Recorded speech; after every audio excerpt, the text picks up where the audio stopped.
नमस्कार, vision IAS के news today के इस अंक में आप सभी का स्वागत है। इस अंक में हम आपके लिए लेकर आए हैं यूपीएससी परीक्षा की दृष्टि से महत्वपूर्ण कुछ अहम खबरें। इस अंक के साथ मैं हूं दिव्या तोमर। आइए सबसे पहले बात करते हैं इस अंक की हेडलाइंस के बारे में। केंद्र सरकार ने लोकसभा में अंतर सेवा संगठन कमान नियंत्रण और अनुशासन विधेयक 2023 पेश किया। भारतीय अंतरिक्ष अनुसंधान संगठन 2030 तक अंतरिक्ष पर्यटन की योजना बना रहा है। सिलिकॉन वैली बैंक संकट से भारतीय बैंकों के प्रभावित होने की संभावना नहीं है। बहुराज्य सहकारी समिति संशोधन विधेयक 2022 पर गठित संयुक्त संसदीय समिति ने अपनी रिपोर्ट संसद को सौंपी। बार काउंसिल ऑफ इंडिया ने विदेशी कानूनी फर्मों को भारत में प्रवेश की अनुमति दी और ओपन एआई ने नया मॉडल GPT-4 जारी किया। और आइए अब खबरों पर विस्तार से चर्चा करते हैं। केंद्र सरकार ने लोकसभा में अंतर सेवा संगठन कमान नियंत्रण और अनुशासन विधेयक 2023 पेश किया है। दरअसल ये खबर रक्षा क्षेत्र के बेहतर प्रबंधन से जुड़ी हुई है। ये विधेयक अंतर सेवा संगठनों के कमांडर इन चीफ या ऑफिसर इन कमांड को उनकी कमान के अधीन कार्यरत सेवा कर्मियों के मामले में अनुशासन बनाए रखने और कर्तव्यों का उपयुक्त निर्वहन सुनिश्चित करने के लिए सशक्त बनाता है। वर्तमान में ऐसे सेवाकर्मी वायु सेना अधिनियम 1950, सेना अधिनियम 1950 और नौसेना अधिनियम 1957 जैसे सेवा अधिनियमों द्वारा प्रशासित होते हैं। केवल संबंधित सेवा के अधिकारी ही सेवा कर्मियों पर अनुशासनात्मक शक्तियों का प्रयोग कर सकते हैं। इस विधेयक की विशेषताओं की बात करें तो ये विधेयक केंद्र सरकार को अंतर सेवा संगठन स्थापित करने का अधिकार देता है। अंतर सेवा संगठन सैनिकों का एक निकाय होगा। इसमें सभी सेवा अधिनियमों या इन्हीं में से केवल 2 अधिनियमों के कर्मियों का एक संयुक्त सेवा कमान शामिल है। सेवा कर्मी अनुशासनात्मक या प्रशासनिक कार्रवाई के मामले में अपने अपने संबंधित सेवा अधिनियमों द्वारा ही प्रशासित होते रहेंगे। इस विधेयक का महत्व इसलिए भी है क्योंकि इसमें मामलों के शीघ्र निपटान के लिए प्रावधान किए गए हैं। बहुत सी कार्रवाइयों को समाप्त करने और सशस्त्र बलों के बीच अधिक एकीकरण से समय की बचत होगी। इसके अलावा अनुशासन और कर्तव्यों का प्रभावी निर्वहन सुनिश्चित होगा। विधेयक से पारित होने से थिएटराइजेशन प्रक्रिया को भी नए सिरे से गति मिलेगी। थिएटराइजेशन या थिएटर कमान का मतलब है तीनों सेवाओं से विशेष संख्या में कर्मियों को एक निर्दिष्ट भौगोलिक क्षेत्र में एक साझा कमांडर के अधीन रखना। अगली खबर अंतरिक्ष क्षेत्र से है। भारतीय अंतरिक्ष अनुसंधान संगठन इसरो 2030 तक अंतरिक्ष पर्यटन की योजना बना रहा है। इसरो की प्रारंभिक योजना एक मजबूत escape system, on demand launch, recovery, reuse और रेट्रो प्रोपल्शन लैंडिंग सुनिश्चित करने के लिए प्रौद्योगिकियों के विकास पर केंद्रित होगी। एक लॉन्च एस्केप सिस्टम यानी लॉन्च अबॉर्ट सिस्टम जो है वो क्रू सेफ्टी सिस्टम है जो कि स्पेस कैप्सूल से जुड़ा होता है। इसका उपयोग लॉन्च के आपातकाल में किसी भी कैप्सूल को लॉन्च व्हीकल से अलग करने के लिए या फिर ये कह सकते हैं कि जल्द से जल्द अलग करने के लिए किया जा सकता है। इससे पहले सरकार ने संसद में कहा था कि इसरो निम्न भूकक्षा में मानव युक्त अंतरिक्ष उड़ान क्षमता के प्रदर्शन के माध्यम से अंतरिक्ष पर्यटन में अपनी क्षमताओं को विकसित कर रहा है। अंतरिक्ष पर्यटन परियोजना निजी कंपनियों के साथ साझेदारी में क्रियान्वित की जाएगी। ये साझेदारी भारतीय राष्ट्रीय अंतरिक्ष संवर्धन और प्राधिकरण केंद्र के माध्यम से की जाएगी। इन स्पेस अंतरिक्ष विभाग के तहत एक स्वतंत्र नोडल एजेंसी है। ये अंतरिक्ष गतिविधियों में गैर सरकारी संस्थाओं की भागीदारी सुनिश्चित करने में मदद करती है। अंतरिक्ष पर्यटन अंतरिक्ष यात्रा का हिस्सा है और इसके तहत गैर विशेषज्ञ लोग मनोरंजन के लिए या फिर व्यावसायिक उद्देश्यों के लिए अंतरिक्ष की यात्रा करते हैं। ब्लू ओरिजिन, वर्जिन गैलेक्टिक और एलन मस्क की स्पेस एक्स जैसी कंपनियां अंतरिक्ष पर्यटन के क्षेत्र में उतर चुकी हैं। अंतरिक्ष पर्यटन को कक्षीय, उपकक्षीय और चंद्रमा पर्यटन सहित अन्य पर्यटन प्रकारों में वर्गीकृत किया गया है। कक्षीय पर्यटन की बात करें तो इसकी ऊंचाई 400 किलोमीटर से ज्यादा है। वहीं उपकक्षीय पर्यटन लगभग 100 किलोमीटर है। अंतरिक्ष में व्यतीत समय के हिसाब से देखें तो यात्री अंतरिक्ष में कई दिन या एक सप्ताह से ज्यादा समय बिताते हैं और उपकक्षीय पर्यटन में यात्री अंतरिक्ष में केवल कुछ मिनट ही व्यतीत करते हैं। दोनों की वेलोसिटी में अगर अंतर देखें तो अंतरिक्ष यान को अनिवार्य रूप से कक्षीय वेग प्राप्त करना जरूरी होता है, यानी ऑर्बिटल टूरिज्म के मामले में इंपॉर्टेंट होता है। कक्षीय वेग किसी ऑब्जेक्ट की वो गति है जो उसे ग्रह के चारों ओर उसकी कक्षा में बने रहने के लिए जरूरी होती है। वहीं उपकक्षीय पर्यटन की बात करें तो इसमें वेग जो है वो कक्षीय गति की तुलना में बहुत कम गति की जरूरत होती है। अगली खबर सहकारी समितियों से जुड़ी हुई है। बहुराज्य सहकारी समिति संशोधन विधेयक 2022 पर गठित संयुक्त संसदीय समिति ने अपनी रिपोर्ट संसद को सौंपी है। इस विधेयक को दिसंबर 2022 में लोकसभा में पेश किया गया और बाद में इस विधेयक को संयुक्त समिति के पास विचार के लिए भेज दिया गया था। ये विधेयक बहुराज्य सहकारी समिति यानी MSCS अधिनियम 2002 में संशोधन करने के लिए पेश किया गया है। ये संशोधन 97वें संविधान संशोधन अधिनियम 2011 को ध्यान में रखकर किया जा रहा है। 97वें संविधान संशोधन ने संविधान में एक नया भाग 9B जोड़ा था। इसके अलावा इस विधेयक का उद्देश्य ईज ऑफ डूइंग बिजनेस में सुधार करना, वित्तीय अनुशासन में वृद्धि करना और MSCS को धन जुटाने के लिए सक्षम बनाना भी है। और आइए बात करते हैं इस विधेयक की मुख्य विशेषताओं के बारे में। इसमें बोर्ड के सदस्यों का जो चुनाव होगा उसके लिए केंद्र सरकार सहकारी निर्वाचन प्राधिकरण की स्थापना करेगी, जिसमें एक अध्यक्ष, एक उपाध्यक्ष और केंद्र सरकार द्वारा नियुक्त अधिकतम 3 सदस्य शामिल होंगे। शिकायतों के निवारण के लिए सदस्यों की शिकायतों की जांच के लिए केंद्र सरकार एक या एक से अधिक सहकारी लोकपाल नियुक्त करेगी। साथ ही इनका प्रादेशिक क्षेत्राधिकार भी निर्धारित करेगी। इस विधेयक में रुग्ण बहुराज्य सहकारी समितियों के पुनरुद्धार के लिए सहकारी पुनर्सुधार, पुनर्निर्माण और विकास निधि की स्थापना का प्रावधान किया गया है। साथ ही और भी कई प्रावधान किए गए हैं, जैसे कि सहकारी समिति के अधिकारियों या सदस्यों द्वारा संबंधित उपबंधों के उल्लंघन पर आर्थिक दंड में वृद्धि की गई है। सभी बहुराज्य सहकारी समितियों को सहकारी सूचना अधिकारी नियुक्त करना होगा। आपको बता दें, बहुराज्य सहकारी समितियां ऐसी सहकारी समितियां होती हैं जिनकी गतिविधियां केवल एक ही राज्य तक सीमित नहीं होती हैं। ये एक से ज्यादा राज्यों में व्यक्तियों के हितों की पूर्ति करती हैं और ये काफी हद तक इसके नाम से भी क्लियर हो जाता है, बहुराज्य सहकारी समितियां। तो सहकारिता बेसिकली क्या है कि ये स्वैच्छिक रूप से संगठित व्यक्तियों का एक स्वायत्त संघ है, यानी कि इसमें जो भी सदस्य जुड़ते हैं वो अपनी स्वयं की इच्छा से जुड़ते हैं और उनका उद्देश्य एक होता है। ये लोग संयुक्त स्वामित्व वाले और लोकतांत्रिक रूप से नियंत्रित उद्यम के माध्यम से अपनी साझी आर्थिक, सामाजिक और सांस्कृतिक आवश्यकताओं को पूरा करने के लिए ऐसा संघ स्थापित करते हैं।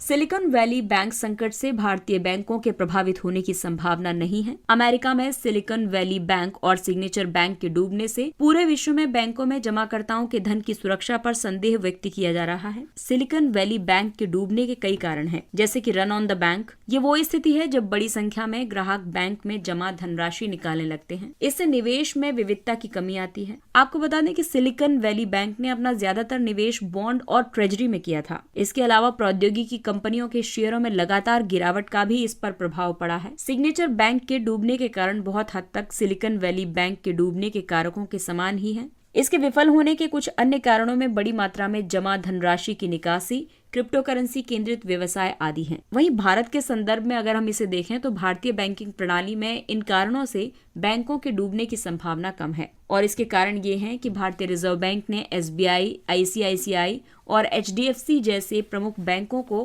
प्रणालीगत रूप से महत्वपूर्ण बैंक के रूप में वर्गीकृत किया है। ये वर्गीकरण प्रणालीगत महत्व स्कोर पर आधारित है। DSIBs को अपने परिचालनों की सुरक्षा के लिए अतिरिक्त पूंजी की जरूरत होती है और प्रोविजनिंग करनी पड़ती है। वहीं भारत में देखें तो बैलेंस शीट संरचनाओं में अंतर है। भारतीय बैंकों में घरेलू बचत जमाओं का हिस्सा ज्यादा होता है, वहीं अमेरिकी बैंकों में ज्यादातर जमा राशि बड़े कॉरपोरेट घरानों की होती है। भारत में अधिकांश राशि सार्वजनिक क्षेत्र के बैंकों में या निजी क्षेत्र के प्रमुख बैंकों में जमा है। बैंकों को बचाने के लिए सरकार और RBI द्वारा उठाए गए कदमों के पिछले अनुभवों के कुछ उदाहरण हैं, जैसे कि वर्ष 2020 में यस बैंक को बचाया गया था। वर्ष 2008 में ICICI बैंक में रन ऑफ द बैंक की स्थिति को लेकर वित्तीय बाजारों को स्थिर करने के लिए सुरक्षा आश्वासन जारी किया गया था। अगली खबर आर्टिफिशियल इंटेलिजेंस से जुड़ी हुई है। ये पेपर 3 का टॉपिक है, यानी कि ये विज्ञान एवं प्रौद्योगिकी से जुड़ा हुआ टॉपिक है। ओपन आर्टिफिशियल इंटेलिजेंस ने नया मॉडल GPT-4 जारी किया है। GPT-4 यानी chat GPT generative pre train transformer का नवीनतम संस्करण है। चैट GPT आर्टिफिशियल इंटेलिजेंस यानी AI संचालित चैटबॉट है। ये प्राकृतिक भाषा या मानव टेक्स्ट को समझ और निर्मित कर सकता है। GPT एक तरह का कंप्यूटर भाषा मॉडल है। ये इनपुट के आधार पर मनुष्यों के जैसे टेक्स्ट को उत्पन्न करने के लिए डीप लर्निंग तकनीकों पर निर्भर करता है। डीप लर्निंग मशीन लर्निंग का एक उपवर्ग है। डीप लर्निंग 3 या अधिक परतों वाले एक न्यूरल नेटवर्क पर कार्य करता है। ये न्यूरल नेटवर्क मानव मस्तिष्क की कार्यप्रणाली का अनुकरण करने का प्रयास करते हैं और इससे ये बड़ी मात्रा में डेटा से सीखने में सक्षम हो जाते हैं। GPT बड़ी मात्रा में टेक्स्ट डेटा के साथ प्रशिक्षित किया जाता है। ये मनुष्यों के संवाद के समान टेक्स्ट उत्पन्न करने के तरीके सीखने के लिए ट्रांसफार्मर नामक एल्गोरिदम का उपयोग करता है। GPT-4 एक तरह का बड़ा मल्टी मॉडल प्रारूप है। ये इमेज और टेक्स्ट इनपुट को स्वीकार करता है और टेक्स्ट आउटपुट उत्पन्न करता है। ये पूर्व के संस्करणों की तुलना में विशाल, तीव्र और ज्यादा सटीक है। ये एक समय में बहुत अधिक सूचनाओं को संसाधित कर सकता है। साथ ही ये बहुभाषी भी है। GPT की और सीमाओं की बात करें तो ये पूर्ण विश्वसनीय नहीं है, क्योंकि ये अभी भी भ्रामक तथ्यों को प्रस्तुत करता है। ये तर्क संबंधी त्रुटियां करता है। GPT के आउटपुट जो होते हैं वो कई पूर्वाग्रहों से ग्रसित होते हैं और साथ ही ये अपने अनुभवों से भी नहीं सीखता। तो इसलिए जहां पर GPT के कई सारे फायदे हैं, वहां पर कई सीमाएं भी हैं, क्योंकि तकनीक तो तकनीक होती है। या फिर कहें कि ह्यूमन ब्रेन के इक्विवेलेंट होना मुश्किल तो है। हाँ, कई चीजों में इसका यूज किया जा सकता है, लेकिन कंप्लीटली इसको कहें कि ह्यूमंस को रिप्लेस करके मशीन इसका स्थान ले लेगी तो ये थोड़ा सा मुश्किल जरूर होगा। बार काउंसिल ऑफ इंडिया ने विदेशी कानूनी फर्मों को भारत में प्रवेश की अनुमति दी। BCI ने भारत में विदेशी वकीलों और विदेशी लॉ फर्मों के पंजीकरण और विनियमन के लिए नियम 2022 अधिसूचित किए हैं। इन नियमों के मुताबिक विदेशी वकीलों और कानूनी फर्मों को कई अनुमति दी गई है, जैसे कि उन्हें भारत में प्रैक्टिस करने के लिए बार काउंसिल ऑफ इंडिया में पंजीकरण कराना होगा। उन्हें गैर मुकदमों से जुड़े मामलों में प्रैक्टिस की अनुमति होगी। ऐसे मामलों को विधि और न्याय मंत्रालय के परामर्श से बार काउंसिल ऑफ इंडिया निर्धारित करेगा। वे अंतर्राष्ट्रीय मध्यस्थता सहित अंतर्राष्ट्रीय कानूनी मुद्दों पर भारतीय पक्षकारों को सलाह दे सकते हैं। इसके अलावा उन्हें किसी भी अदालत, अधिकरण या किसी अन्य विनियामक प्राधिकरण के सामने पेश होने की अनुमति नहीं दी जाएगी। बार काउंसिल ऑफ इंडिया के इस नए कदम से लॉ फर्में सर्वोत्तम वैश्विक प्रथाओं के संपर्क में आने से लाभान्वित होंगी। इससे विदेशी फर्मों और निवेशकों को कुछ हद तक न्यायिक सहजता प्राप्त होगी। इससे FDI आकर्षित करने और भारत को अंतर्राष्ट्रीय मध्यस्थता का केंद्र बनाने में मदद मिलेगी। बार काउंसिल ऑफ इंडिया की बात करें तो संसद ने BCI की स्थापना अधिवक्ता अधिनियम 1961 के तहत की थी। इसे स्थापित करने का उद्देश्य भारतीय विधिज्ञ को विनियमित करना और इसे प्रतिनिधित्व प्रदान करना था। बार काउंसिल ऑफ इंडिया के वैधानिक कार्यों में शामिल है अधिवक्ताओं के लिए पेशेवर आचरण और शिष्टाचार के मानकों का निर्धारण करना, वकीलों के अधिकारों, विशेषाधिकारों और हितों की रक्षा करना और ऐसे विश्वविद्यालयों को मान्यता प्रदान करना जिनसे कानून विषय में प्राप्त डिग्री एक वकील के रूप में नामांकित या पंजीकृत होने के लिए योग्यता मानी जाएगी। और आइए बात करते हैं कुछ अन्य महत्वपूर्ण सुर्खियों के बारे में। शक्ति परीक्षण के संबंध में राज्यपाल की शक्ति। सुप्रीम कोर्ट की एक संविधान पीठ ने एक मामले में ये कहा था कि शक्ति परीक्षण कराने का राज्यपाल का निर्णय सरकार के गिरने का कारण नहीं बनना चाहिए। कोर्ट ने ये टिप्पणी सुभाष देसाई बनाम मुख्य सचिव, महाराष्ट्र के राज्यपाल और अन्य वाद में की थी। दरअसल शक्ति परीक्षण एक संवैधानिक व्यवस्था है। शक्ति परीक्षण का उद्देश्य ये जानना होता है कि कार्यपालिका को विधायिका का विश्वास प्राप्त है या फिर नहीं। मुख्य न्यायाधीश ने केवल एक दल में आंतरिक विद्रोह के आधार पर ही शक्ति परीक्षण कराए जाने के राज्यपाल के फैसले पर भी सवाल उठाया। इससे पहले शिवराज सिंह चौहान बनाम मध्य प्रदेश राज्यवाद में सुप्रीम कोर्ट ने तत्कालीन सत्ताधारी दल में विभाजन के बाद शक्ति परीक्षण कराए जाने के राज्यपाल के फैसले को सही ठहराया था। अगला टॉपिक है कोलंबो सिक्योरिटी कॉन्क्लेव। भारतीय तटरक्षक बल ने CSC के तहत टेबल टॉप एक्सरसाइज के चौथे संस्करण का आयोजन किया। CSC का गठन 2011 में किया गया था। ये भारत, श्रीलंका और मालदीव का त्रिपक्षीय समुद्री सुरक्षा समूह है। बाद में इसमें मॉरिशस चौथे सदस्य के रूप में शामिल हुआ। इसमें बांग्लादेश और सेशेल्स पर्यवेक्षक देशों के रूप में भाग लेते हैं। ये कॉन्क्लेव हिंद महासागर क्षेत्र में सभी तटीय देशों से संबंधित क्षेत्रीय सहयोग और साझा सुरक्षा उद्देश्यों को रेखांकित करता है। इसका उद्देश्य क्षेत्र के लिए समुद्री सुरक्षा, समुद्री प्रदूषण के खिलाफ प्रतिक्रिया और समुद्री खोज और बचाव के लिए प्राथमिकताओं का निर्धारण करना है। अगला टॉपिक है यूरोपीय मुक्त व्यापार संघ। सरकार ने EFTA यानी यूरोपियन फ्री ट्रेड एसोसिएशन देशों के लिए स्वर्ण में कोई भी शुल्क रियायत देने या फिर बौद्धिक संपदा अधिकार व्यवस्था में ढील देने से मना कर दिया है। EFTA आइसलैंड, लिंचटेनस्टाइन, नॉर्वे और स्विट्जरलैंड का एक अंतर सरकारी संगठन है। इसकी स्थापना 1960 में की गई थी। इसे इसके सदस्यों के बीच मुक्त व्यापार और आर्थिक एकीकरण को बढ़ावा देने के लिए स्थापित किया गया था। EFTA वस्तुओं के व्यापार में दुनिया का 9वां सबसे बड़ा और सेवाओं के व्यापार में 5वां सबसे बड़ा व्यापारिक समूह है।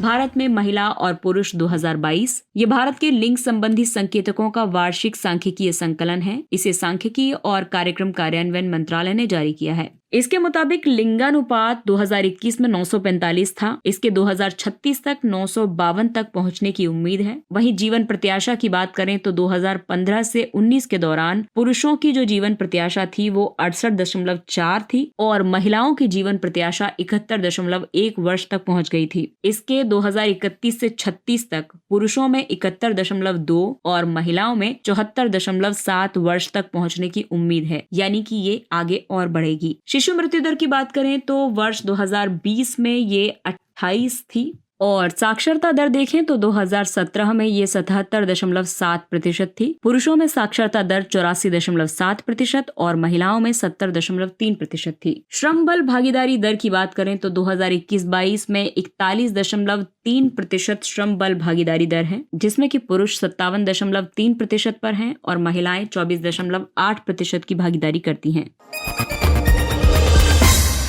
अगला टॉपिक है आधारभूत पशुपालन सांख्यिकी 2022। ये 4 प्रमुख पशुधन उत्पादों दूध, अंडा, मांस और ऊन के उत्पादन का अनुमान प्रदान करती है। इस सांख्यिकी में नवीनतम 20वीं पशुधन गणना के अनुसार पशुधन की आबादी, पशुधन के आयात और निर्यात के डेटा जैसी जानकारी भी शामिल है। इसे पशुपालन और डेयरी विभाग ने जारी किया है। सांख्यिकी 2022 की रिपोर्ट के मुताबिक दूध की प्रति व्यक्ति उपलब्धता 444 ग्राम प्रतिदिन है। शीर्ष दूध उत्पादक राज्य हैं राजस्थान, उत्तर प्रदेश और मध्य प्रदेश। शीर्ष मांस उत्पादक राज्य हैं महाराष्ट्र, उत्तर प्रदेश और पश्चिम बंगाल। शीर्ष ऊन उत्पादक राज्य या केंद्र शासित प्रदेश हैं राजस्थान, जम्मू कश्मीर और गुजरात। वहीं शीर्ष अंडा उत्पादक राज्य आंध्र प्रदेश, तमिलनाडु और तेलंगाना है। पेंशन निधि विनियामक और विकास प्राधिकरण की बात करें तो केंद्र सरकार ने पीएफआरडीए के अध्यक्ष की नियुक्ति की है। ये पीएफआरडीए अधिनियम के तहत स्थापित एक वैधानिक विनियामक निकाय है। इसका उद्देश्य वृद्धावस्था में आय सुरक्षा को बढ़ावा देना और राष्ट्रीय पेंशन प्रणाली के ग्राहकों के हितों की रक्षा करना है। इसमें एक अध्यक्ष और 6 से ज्यादा सदस्य होते हैं। इनमें से कम 3 पूर्णकालिक सदस्य होते हैं। इन्हें केंद्र सरकार नियुक्त करती है। मैकमोहन रेखा। अमेरिका ने अपनी सीनेट के एक संकल्प में मैकमोहन रेखा को चीन और भारत के बीच अंतर्राष्ट्रीय सीमा के रूप में मान्यता दी है। मैकमोहन रेखा पूर्वी क्षेत्र में चीन और भारत के बीच वास्तविक सीमा के रूप में कार्य करती है। ये रेखा विशेष रूप से अरुणाचल प्रदेश और तिब्बत के बीच पश्चिम में भूटान से लेकर पूर्व में म्यांमार तक की सीमा को दर्शाती है। ये भूटान के किनारे से बर्मा सीमा पर स्थित इसू रजी दर्रे तक विस्तारित है। इस रेखा का निर्धारण 1914 के शिमला सम्मेलन के दौरान किया गया था। ये सम्मेलन ग्रेट ब्रिटेन, चीन और तिब्बत के बीच आयोजित हुआ था। ये टॉपिक इम्पोर्टेंट है क्योंकि इस बार भारत और चीन सीमा पर काफी विवाद की स्थितियां देखी गई हैं और इस बीच कई सारी वार्ताओं का दौर भी चला है। तो इस लिहाज से ये टॉपिक इम्पोर्टेंट है, इसलिए इसको एक बार मैप में भी जरूर देखिएगा और इसकी भौगोलिक स्थितियों को जरूर नोट डाउन कीजिएगा। तो अब तक आपने कई सारी चट्टानों के नाम सुने होंगे। आर्कियन चट्टानें, गोंडवाना, धारवाड़, ये सब चट्टानें आपने सुनी होंगी। लेकिन अब हम जो बात कर रहे हैं वो हम बात करेंगे प्लास्टिक की चट्टानों की। शोधकर्ताओं ने ब्राजील के एस्पिरिटो सैंटो राज्य में स्थित ट्रिनिडेड द्वीप पर प्लास्टिक की चट्टानें पाई हैं। ट्रिनिडेड द्वीप सबसे बड़े समुद्री कछुओं में से एक ग्रीन टर्टल यानी चेलोनिया माइदास के लिए एक महत्वपूर्ण संरक्षण स्थल है। ये जीव IUCN की लाल सूची में इंडेंजर्ड के रूप में वर्गीकृत है। जिन चट्टानों में प्लास्टिक पाया गया है उन्हें प्लास्टिग्लोमेरेट्स कहा जाता है। प्लास्टिग्लोमेरेट्स तलछट कणों और अन्य मलबे का मिश्रण है। इन्हें प्लास्टिक द्वारा आबद्ध रखा जाता है। चट्टानों के साथ प्लास्टिक का ये मिश्रण इस बात का प्रमाण है कि मानव जनित प्रदूषण पृथ्वी के भूवैज्ञानिक चक्रों तक पहुंच रहा है। अगला टॉपिक है अनुसंधान, शिक्षा और प्रशिक्षण आउटरीच यानी रीच आउट योजना। रीच आउट योजना का क्रियान्वयन पृथ्वी विज्ञान मंत्रालय करता है। इसका उद्देश्य क्षमता का निर्माण करना है। इसमें कई उपयोजनाएं शामिल हैं। पृथ्वी प्रणाली विज्ञान में अनुसंधान और विकास, परिचालनात्मक समुद्र विज्ञान के लिए अंतर्राष्ट्रीय प्रशिक्षण केंद्र, बिम्स्टेक मौसम और जलवायु केंद्र, पृथ्वी प्रणाली विज्ञान में कुशल कार्यबल के विकास के लिए कार्यक्रम। इस योजना के मुख्य उद्देश्यों की बात करें तो विविध अनुसंधान और विकास गतिविधियों का समर्थन करना, अंतर्राष्ट्रीय संगठनों के साथ उपयोगी सहयोग विकसित करना, पृथ्वी विज्ञान में कुशल और प्रशिक्षित कार्यबल विकसित करना आदि इसके मुख्य उद्देश्य हैं। और आइए बात करते हैं सुर्खियों में रहे स्थलों के बारे में। जर्मनी, इसकी राजधानी बर्लिन है। जर्मनी के हैम्बर्ग शहर में हुई गोलीबारी में कई लोगों की मौत हो गई है। जर्मनी उत्तर में उत्तरी सागर, बाल्टिक सागर और डेनमार्क, पश्चिम में नीदरलैंड, बेल्जियम, लग्जमबर्ग और फ्रांस और दक्षिण में स्विट्जरलैंड, ऑस्ट्रेलिया और पूर्व में पोलैंड से घिरा हुआ है। ब्लैक फॉरेस्ट जर्मनी का सबसे बड़ा वनाच्छादित क्षेत्र है। ये स्विट्जरलैंड और फ्रांस की सीमा के पास दक्षिण पश्चिम में अवस्थित है। जर्मनी की प्रमुख नदियां हैं राइन, एल्बे और डेन्यूब और सबसे ऊंचा पर्वत जुगेस्पिट्ज है। इसके साथ ही ये अंक समाप्त होता है। अगले अंक में फिर मुलाकात होगी कुछ अन्य महत्वपूर्ण खबरों के साथ। तब तक अपने लक्ष्य के लिए तत्पर रहिए और अगर आपको हमारा कंटेंट अच्छा लगता है तो इसे लाइक, सब्सक्राइब और शेयर जरूर करें। और अब हमें यानी विजन IAS की पूरी टीम को दीजिए इजाजत। नमस्कार।